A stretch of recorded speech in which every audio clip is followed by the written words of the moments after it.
back to Sabrina's Fit and Fab Over 50 channel, where today I want to discuss one of the frequent injuries I see with many of my clients of all ages, known as plantar fasciitis. If you have ever had it, you are probably wincing at the thought of it right now, as it is the pain in the heel of your foot first thing in the morning when you step out of bed. It can range from feeling like a sharp dagger at the bottom of your foot to a dull ache. Simply walking and standing can become extremely painful.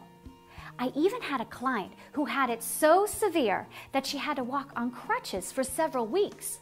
What plantar fasciitis is it is the tearing, degeneration, and inflammation of the plantar fascia, a long ligament in the bottom of your foot. Many of you who have had it think of it as a chronic condition you will always have. But I'm here today to equip you with the tools and techniques to help your feet become stronger, more flexible, and return to their normal happy selves.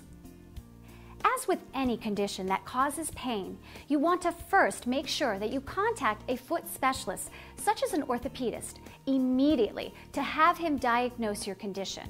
These segments are in no way to take the place of a physician's advice, as each case is extremely unique.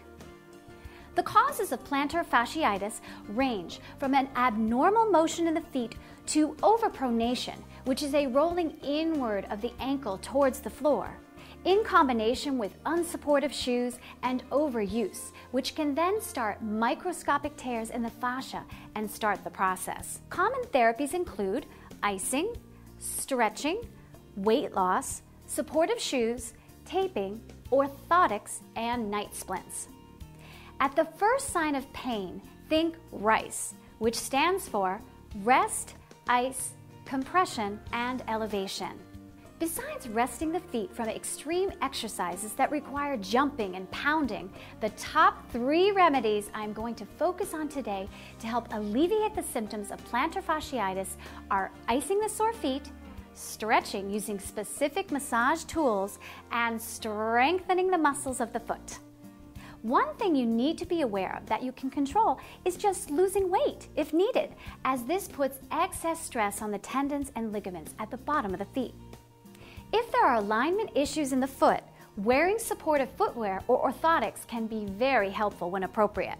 The first most immediate thing you can do to help provide relief from pain is icing. A great technique is to sit comfortably in a chair like this and then massage the bottom of the foot over a frozen water bottle for 15 minutes, twice a day. This will greatly reduce inflammation, bring relief from discomfort, and help gently massage the bottom of the foot. Another very helpful device for many of my clients is using a textured massage ball like this one on the bottom of the foot first thing in the morning for 5 minutes or so to relieve any tension and any adhesions. Adhesions are the scar tissue on the bottom of the foot, which can also lead to discomfort.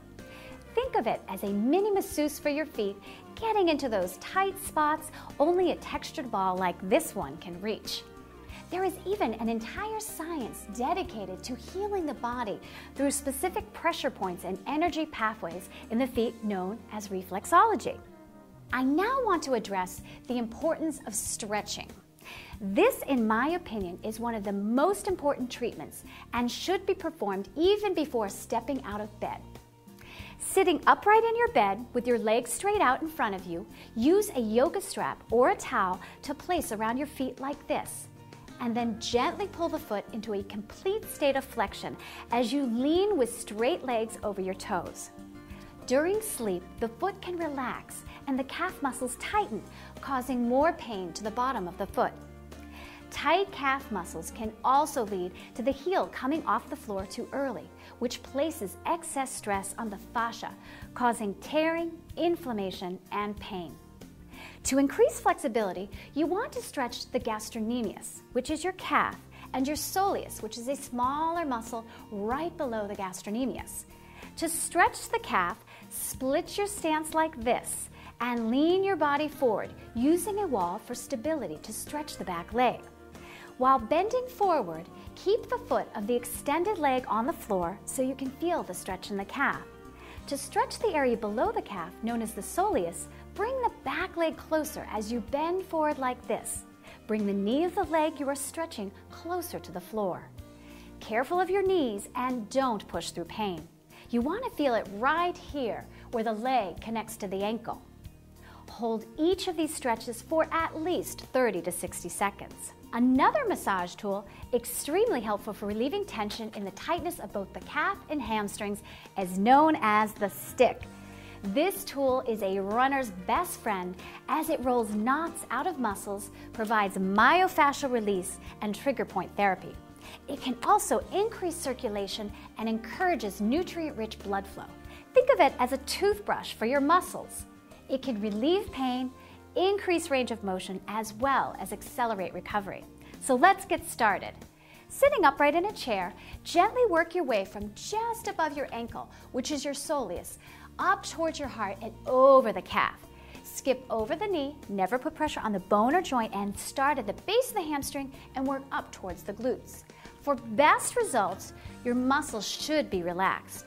Start with about 20 deep passes or 30 seconds. If the spindles hit a bump or a tender knot, this is known as a trigger point, which means this muscle requires more attention as it is probably more weak, tight, and painful. These areas need an additional 20 passes or more a day. My last remedy I'm going to share with you today is a simple exercise we are going to perform standing on a phone book, or in this case, a dictionary. This exercise will create plantar flexion, which will both stretch and strengthen the muscles of the foot. Position yourself again near a wall and hold on for stability as you step up on the phone book with both bare feet. Push up onto your toes and perform a calf raise slowly as you then lower your heels all the way down past the phone book like this to stretch the foot.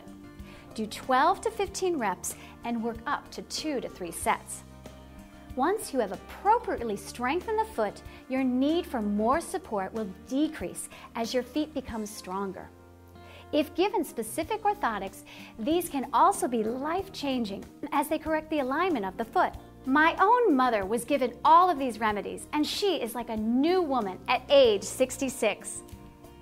Thank you so much for watching today, and please pass this video on to any of your friends who also may need happy feet. Have a wonderful day tiptoeing through the tulips, and I look forward to seeing you next time on Sabrina's Fit and Fab Over 50.